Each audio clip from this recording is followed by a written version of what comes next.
Salam damai sejahtera pendengar yang terkasih dalam Tuhan Yesus. Fokus renungan kita hari ini berjudul Menurut Bimbingan Roh Kudus.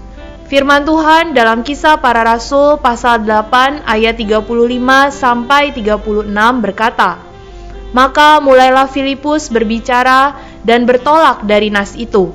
Ia memberitakan Injil Yesus kepadanya. Mereka melanjutkan perjalanan mereka dan tiba di suatu tempat yang ada air.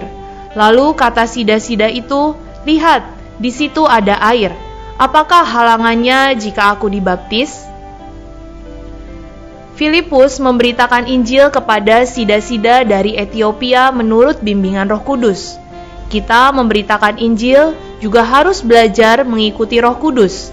Siapa yang harus kita temui, apa yang harus kita katakan, semuanya harus mengikuti bimbingan Roh Kudus. Tetapi sayang, ketika saudara-saudari memberitakan Injil, umumnya sembarangan mencari orang, selalu membicarakan lagu lama. Ini tidak manjur. Sasaran pemberitaan Injil kita haruslah yang ditentukan oleh Roh Kudus. Perkataan Injil kita juga harus ditentukan oleh Roh Kudus. Pada suatu kali, Moody memberitakan Injil di suatu tempat.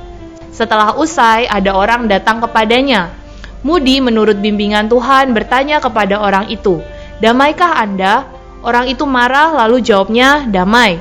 Moody berkata, "Allahku berfirman, orang jahat tidak memiliki damai." Orang itu pun pulang. Roh Kudus menggunakan perkataan yang diucapkan oleh Moody itu untuk bekerja di dalam diri orang itu, menjadikan dia semakin memikirkannya semakin tidak ada damai. Keesokan harinya dia segera mencari Moody dan berkata, "Tuan Moody, kemarin saya berkata kepada Anda saya merasa damai. Itu adalah kesombongan. Setelah pulang, saya benar-benar merasakan di dalam saya tidak ada damai."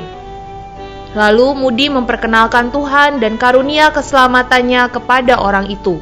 Perkataan Moody kepadanya pada hari pertama bukanlah lagu lama dengan coraknya yang usang, melainkan petunjuk sewaktu-waktu dari Roh Kudus. Sebab itu sangat lincah dan berkekuatan. Inilah yang harus kita perhatikan, kita tuntut dan pelajari dalam penginjilan.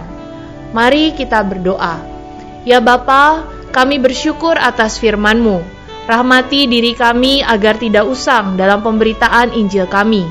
Kami mau senantiasa taat pada pimpinan Roh Kudus dalam memberitakan Injil, sehingga orang-orang dosa boleh diselamatkan.